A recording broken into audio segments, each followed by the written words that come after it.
Chapter 310. The avatar of the ancient tree soared into the night sky, carrying the dying Wardam. The god of nature immediately followed and caught up, asking why the ancient tree didn't use his true form to defeat the intruder. Damn it, he thought. The question was hard to answer, even leaving the ancient tree slightly taken aback. But he decided to tell the truth. He wasn't confident he could win. Despite their stunned expressions, the ancient tree ordered the god of dreams to command every creature on the planet to attack the invaders. The god of dreams obediently followed the order without asking any questions. Then, the god of dreams entered a state of spiritual energy transformation, sending a message through his energy waves. This planet has been invaded by dark gods and a demonic tree, their wicked claws poised to wreak havoc. Everyone, let's fight them together. Drive the enemies off this land. The call resounded to the beasts, echoed across the land of the dwarves, and even reached the ears of the demons. In the shadowed forest, one of the 7 great territories, a dragon raised its head to the night sky and declared, "This is the prophecy."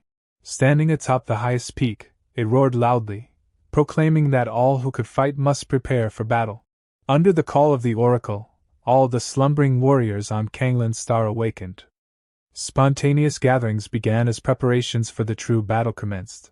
At that moment, the entire planet was on the verge of eruption, spiritual energy surging violently everywhere. From outer space, countless pillars of energy piercing into the void could be seen. On Dragon Island, they were searching for something.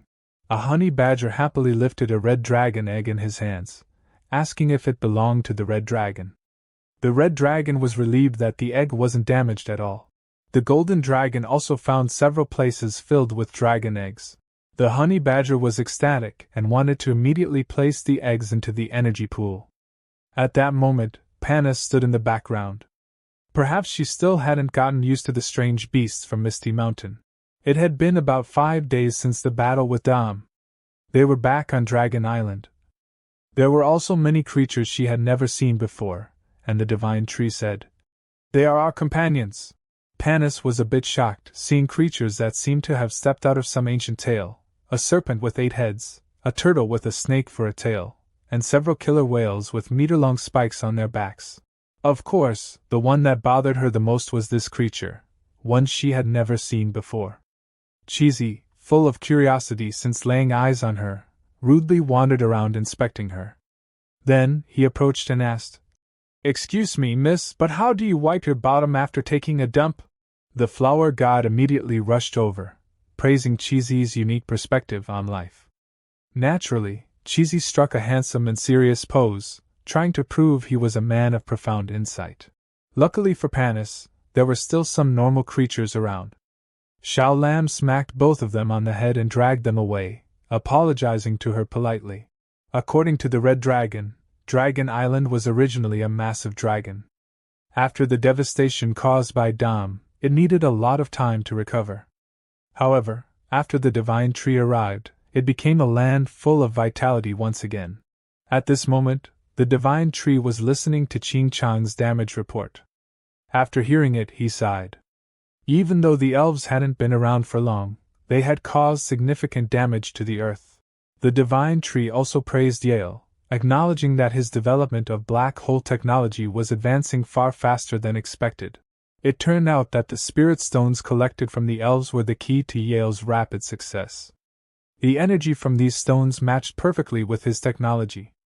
Without them, Yale would have needed much longer to achieve his breakthroughs.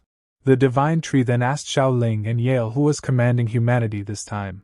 Yale replied that he was leading the Free Federation, while Xiao Ling was in charge of the China Federation. The divine tree inquired about the specifics of their forces. This time, the China Federation had 30 level 4 transcendent warriors, 400 level 3 transcendent warriors, 300,000 level 2 transcendent soldiers, and 2 of the latest generation railguns.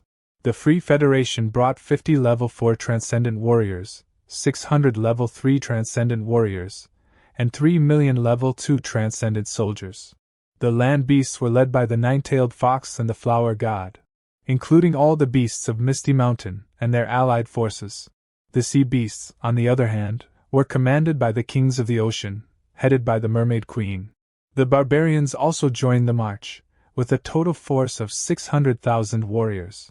The Divine Tree remembered those brave warriors. He hadn't expected them to participate. Of course, with just one call to arms, they would immediately respond. The condition they set was that after the battle, the Divine Tree must release their king. That was a small matter. However, the Divine Tree didn't know who was leading the barbarians. The nine-tailed fox, looking both smug and excited, said that the leader was someone his master knew. Who could it be? It was none other than Kangaroo, the defeated one from back then. The Divine Tree had never imagined that the nine-tailed fox could persuade him to join. But this was good, the more the merrier.